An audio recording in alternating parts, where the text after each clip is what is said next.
मंडळी, मराठा समाजाला काल आरक्षण मिळालं। आता ते मनोज जरांगे पाटलांनी जेवढं काही 5 ते 6 दिवस उपोषण केलं होतं, याच्या आधी त्यांनी शिंदे गटाकडून त्यांना एक नवा जी आर मिळाला होता, त्यानंतर आता काल एक नवा जी आर मिळाला आणि त्या जी आरच्या माध्यमातून मराठा समाजाला हैदराबाद गॅझेटरच्या नियमानुसार आता एक नवं आरक्षण पुन्हा एकदा त्यांना मिळत आहे मराठा समाजाला, जे की चांगलं मानलं गेलेलं आहे। काही ठिकाणी त्याच्याकडे त्याबद्दल खूप कौतुक सुद्धा होते आणि त्यानंतर काही ठिकाणी असंही बोललं जाते की ते आत्ताशी एक एंट्री गेट आहे, सुरुवात आहे आणि त्याच्यामार्फत कसं काय सगळं मिळणार। कौतुक तर केलं जाते दोन्हीकडून, पण काही शंका कुशंकाही त्याच्यामध्ये आहेत।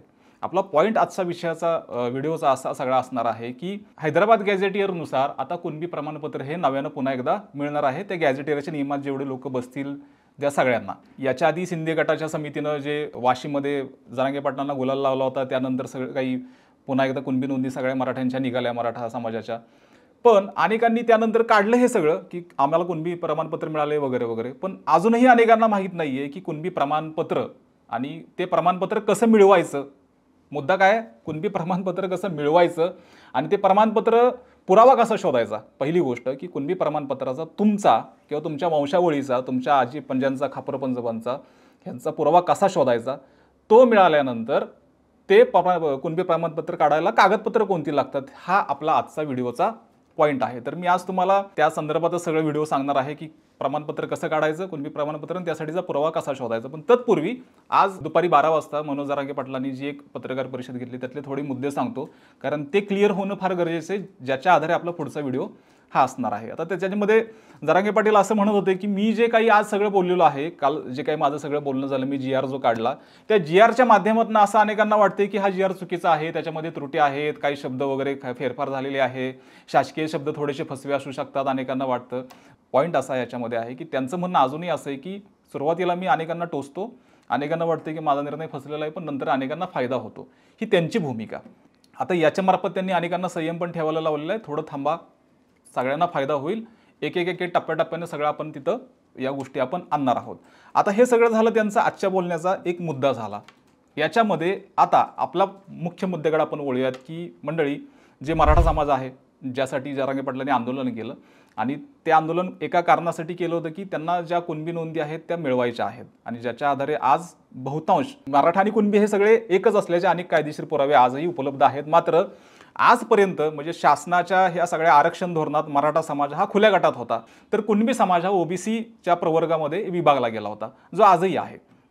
आता याच्यामध्ये कसं आहे की तुम्हाला जर पुराव्यानुसार कुणबी तुम्हाला प्रमाणपत्र हवं असेल तर आता ते उपलब्ध होते। आता त्यासाठी मराठा गटातून अनेक जण ओबीसी वर्गात सुद्धा जाऊ शकतात, हा त्याचा एक फायदा मराठा समाजाला होत आहे। आता तो दाखला कसा काढायचा, काय करायचं, त्याची पूर्वतयारी कशी असावी, कागदपत्रे जमवायत कशी, ती प्रक्रिया कशी असते ते समजून घेऊयात। या व्हिडिओमध्ये आपलं स्वागत आहे। नमस्कार, मी विकी आणि तुम्ही पाहताय विशेष भारी। कुणबी असल्याचा पुरावा कसा मिळवायचा हे मी तुम्हाला पहिलं सांगतो, मग प्रमाणपत्र आपण वळूयात। पहिली गोष्ट अशी आहे की कुणबी दाखला काढण्यासाठी तुमच्याकडे कुणबी असल्याचा पुरावा असावा लागतो। त्यासाठी शासनाने निश्चित केलेल्या तारीख लक्षात घ्या आणि वर्ष लक्षात घ्या। 13 ऑक्टोबर किंवा 1967 या दिनांकाच्या आधी जन्मलेल्या किंवा त्या दिवशी जन्मलेल्या, त्या वर्षी जन्मलेल्या रक्त नातेसंबंधातील कोणत्याही तुमच्या नातेवाईकाची कुणबी जात असल्याचे सिद्ध करणारा जातीचा पुरावा असणं आवश्यक आहे। आणि रक्त नातेसंबंधातील नातेवाईक म्हणजे तुमचे वडील, चुलते, काय कोण कोण आहेत बघा, तुमचे नातेदार, नातेवाईक सगळे, तुमचे वडील, तुमचे चुलते, आत्या, आजोबा, पंजोबा, खापर पंजोबा, वडिलांचे चुलते, आत्या, आजोबांचे चुलते, तुमच्या आजोबांचे चुलते, आत्या, पंजोबांचे चुलते किंवा आत्या आणि खापर पंजोबांचे चुलते किंवा आत्या, तुमच्या ह्या सगळ्या वाढ वडिलांचे जे काही एकूण सख्खे किंवा चुलत भाऊ बहिणी ज्यांच्याशी तुमचे नाते दर्शवणारी एक वंशावळ काढता येते, अशी भावकी इत्यादी या सगळ्या वरीलपैकी कोणाचाही कुणबी असल्याचा पुरावा मिळवण्यासाठी हे सगळे तुम्ही प्रयत्न करू शकता। आता इतके नातेसंबंध दिलेले आहेत, म्हणजे फार अगदी मागच्या पिढ्यापर्यंत हे तुम्ही कुठलीही वंशावळी त्यांची काढू शकता आणि त्याच्यात जर कोणी कुणबी लावला असेल तर ते तुम्ही ते शोधू शकता। आता ते कसं तपासायचं आहे, पुरावा कसा शोधायचा आहे, तर पहिली गोष्ट की या सगळ्याचा कुणाचाही तुम्हाला रक्तसंबंधातील ज्यांचा कुणाचा शोधायचा आहे त्या सगळ्यांचा कुणाचाही शोधत असताना नातेवाईकाचा प्राथमिक जो शाळा प्रवेश आहे त्याचा निर्गम उतारा किंवा शाळा सोडल्याचा दाखला काढून त्यावर कुणबी भाषी नोंद काही पाहिजे आहे। त्यानंतर मंडळी दुसरा पॉईंट हा लक्षात घ्या की तुमच्या स्वातंत्र्यपूर्व काळात गावात कोतवाल बुक किंवा गाव नमुना जो नंबर 14 मध्ये प्रत्येकाचा त्या काळात जन्म मृत्यूची नोंद त्यामध्ये जातीची ठेवली जात असायची। त्यानंतर पूर्वी या नोंदी दरमहा तहसील कार्यालयात पाठवल्या जायच्या। त्यानंतर मात्र 1 डिसेंबर 1963 पासून ज्या एकूण कोतवालाचे जे काही पद महसूल विभागाकडे वर्ग करण्यास हे सगळं आलं होतं आणि एकूणच मंडळी त्यानंतर या नोंदणी ठेवण्याचं काम ग्रामपंचायतीच्या ग्रामसेवकाकडे देण्यात आलं. त्यापुढे असं म्हणतंय सरकार की त्यामुळे सर्वप्रथम आपण रक्तसंबंधातील नातेवाईकांचा जन्म किंवा मृत्यू ज्या गावात झाला असेल, आता ते गाव कोणत्या तहसील कार्यक्षेत्रात येते हे पहिलं तपासावे. त्यानंतर संबंधित तहसील कार्यालयात अर्ज करून आपण रक्तसंबंधातील नातेवाईकांचे नाव असणाऱ्या गाव नमुना नंबर 14ची किंवा त्या कोतवाल बुकची ही नक्कल मागणी करावी आणि नक्कल मागणी प्राप्त झाल्यानंतर त्यामध्ये त्यांची कुणबी नोंद का ही शोधावी तुम्ही. तर ही पहिली हे 2 पॉईंट झाले. आता तिसरा पॉईंट याच्यातनं सुद्धा काही असेल त्यानंतर पुढचा एक पॉईंट असा आहे की हे सगळं झाल्यानंतर तुमच्या त्या एकूण कुळातील जुन्या महसुली कागदपत्रांपैकी वारसा नोंदी, 6D नोंदी, त्यानंतर तुमची एक जमीन वाटप नोंदी, 7/12 उतारे, 8A चे उतारे, फेरफार, खरेदी खत, भाडेपट्टा, तुमचा एकूण जो काही सगळा आहे तो 7/12 अंमलात येण्याच्या आधी सगळं असणारं कडई पत्र, तुमचं बाकीचं सोडपत्र, खासरापत्र, हक्कपत्र किंवा इतर कोणतंही या संबंधातलं जे पत्र असेल, जे महसूल कागदपत्रांमध्ये रक्तसंबंधातील कोणत्याही नातेवाईकाचा कुणबी ज्यामध्ये ह्या सगळ्यामध्ये सुद्धा आणि इतर कुठल्याही कागदपत्रांमध्ये सुद्धा ज्याचा कुणबी असा उल्लेख आहे ते पहिलं शोधायचं आहे आणि त्यानंतर त्या कागदपत्राची तुम्ही एक प्रत मंडळी ही काढून घ्यायची, ही तुमच्याकडे ठेवायची आहे. ती पुरावा म्हणून आपण हे पुराव्यासंदर्भात बोलतोय. त्याच्यामुळं ह्याचा एक पुढचा मुद्दा आणखीन पुराव्याचा या सगळ्याचा असा असणार आहे की साधारण मंडळी तुमच्या रक्तसंबंधातील नातेवाईक शासकीय किंवा निमशासकीय नोकरीत असल्यास त्यांच्या सर्व्हिस बुकच्या पहिल्या पानावर त्या संबंधित शासकीय किंवा निमशासकीय कार्यालयाने त्या नातेवाईकाची कुणबी जात नोंदणी केली असल्यास त्या सर्व्हिस बुकचा साक्षांकित केलेला एक उतारा तुम्ही घ्यायचा आहे. तुमच्या रक्तसंबंधातील नातेवाईकाने अगोदरच त्यांचा कुणबी दाखला काढला जर असेल तर त्याचा तो कुणबी दाखला आणि समाज कल्याण खात्याच्या छाननी समितीने वैध हे ठरवलेले त्याचे कुणबी जात पडताळणी प्रमाणपत्र ही कागदपत्रे देखील कुणबी असल्याचा पुरावा म्हणून चालू शकतात. आपण वरून आलोय म्हणजे जुन्या काळापासून आत्ताच्या काळापर्यंत असे पुराव्यापर्यंत असे त्याचे एक मुद्दे आहेत. तर हे मुद्दे पहिले लक्षात घ्या. आता हे झाले पुरावे कसे शोधायचे याबद्दलची माहिती.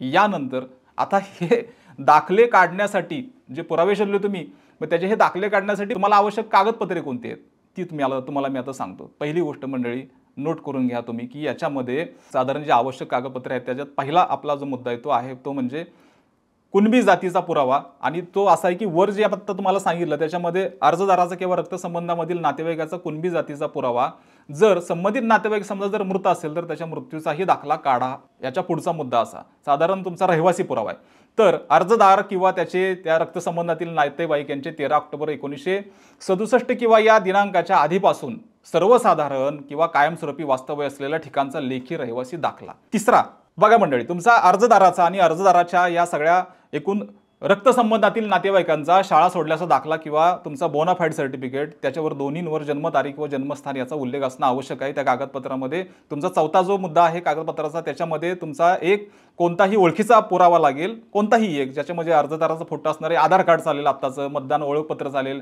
तुमचं पॅन कार्ड चालेल, त्याच्यामध्ये ड्रायव्हिंग तुमचं लायसन्स सुद्धा चालेल किंवा तत्सम अधिकृत जी आपली ओळखपत्र असतं ज्याच्या आधारे आपण आपली ओळखपत्र म्हणून तिथे प्रेझेंट होतो ही आणि अजून कोणतीही गव्हर्नमेंट अप्रुव्हल ओळखपत्र तिथं तुम्हाला लागतील कागदपत्रांमध्ये. आता याच्या पुढे आणखीन कोणता आहे तर पत्त्याचा तुमचा ॲड्रेस एक प्रॉपर द्यायचा आहे, जो कोणताही एक असेल, डबल नाही, फक्त एक ॲड्रेस तुमचा कोणताही द्यायचा आहे.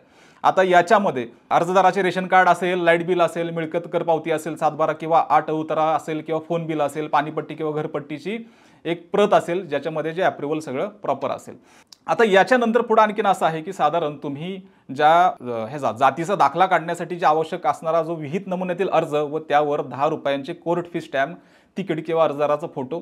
आता त्यानंतर पुढचा मुद्दा आहे तो कागदपत्रांसाठीचा की ज्याच्यामध्ये तुमचा 100 रुपयांच्या एका त्या स्टॅम्पवर 100 रुपयाचा स्टॅम्प लक्षात घ्या, त्या एका स्टॅम्पवर पेपरवर अर्जदाराचे स्वतःच्या कुणबी जातीबाबत आणि रक्तसंबंधातील ज्या नातेवाईकाचा कुणबी जातीचा पुरावा सादर केलेला आहे. ही कागदपत्रे आत्ताची सगळी मी तुम्हाला सांगितली, ही कागदपत्रे पुराव्यानंतर तुम्हाला तो पुरावा काढायला लागणार आहेत. आता महत्त्वाचं मंडळी असं आहे की कुणबी दाखला काढण्यासाठी 3 महत्त्वाचे टप्पे आहेत. कोणते टप्पे? पहिला मी सांगितलं तुम्हाला पुरावा कसा शोधायचा आहे. तो पुरावा शोधल्यानंतर आवश्यक कागदपत्रे तुम्ही जमा करायची आहेत. जी कागदपत्रे जमा करायची ती कशी जमा करायची त्यासाठी, आणि त्यानंतर तुम्ही कुणबी दाखला हा काढू शकता. आता या साधारण सगळ्या प्रोसेसमध्ये मंडळी मी तुम्हाला आता सगळ्या प्रोसेस सांगितलं की कसं सगळं करायचं आहे. याच्यामध्ये असं आहे की साधारण हैदराबाद गॅझेट जे आता लागू झालेलं आहे जरांगे पाटलांच्याकडून कालच्या उपोषणानंतर मुख्यमंत्री देवेंद्र फडणवीस यांनी सुद्धा सगळं सांगितलं की आम्ही सरसकट काही देऊ शकत नाही. जरांगे पाटलांनी आम्ही काही कायदेशीर त्रुटी आणि जे काही अडचणी आहेत त्या आम्ही समजून सांगितल्या, पण सरसकट आम्ही देऊ शकत नाही. पण गॅझेटच्या नियमानुसार, गॅझेटियरच्या नियमानुसार आम्ही हे सगळं आरक्षण लागू करत आहोत आणि त्यानुसार ते आता सगळं लागू होत आहे. काही अजून शिल्लक आहेत गोष्टी, 8 मधल्या 6 गोष्टी मान्य झाल्या, 2 गोष्टी मागे त्यांनी ठेवलेल्या आहेत. या सगळ्यामध्ये कुणबी प्रमाणपत्राचा जो लोकांना लाभ होत आहे आजही, शिंदे समितीनं 2021ला जरांगे पाटलांना गुलाल लावून जे काही सगळं पुढं कुणबी प्रमाणपत्र द्यायला सुरुवात केली, त्यानंतर आता पुन्हा एकदा हैदराबाद गॅझेटियरनुसार मराठा समाजाला 1963 सालच्या आधीपासूनच्या 67 सालच्या आधीपासूनच्या ज्या काही सगळ्या नोंदी आहेत, जे मी आता तारीख तुम्हाला मेन्शन केली, त्या तारखेपासूनच्या सगळ्या नोंदी कुणबीच्या ज्यांच्या आहेत त्यांना हा दाखला कसा काढायचा या संदर्भातली मी तुम्हाला माहिती सांगितली. ही माहिती मंडळी तुम्हाला कशी वाटली, या माहितीबद्दल तुमचं मत काय आहे आम्हाला कमेंट करून जरूर सांगा. तसेच अशाच माहितीसाठी विशेष भारीला मंडळी सबस्क्राईब करायला अजिबात विसरू नका. धन्यवाद.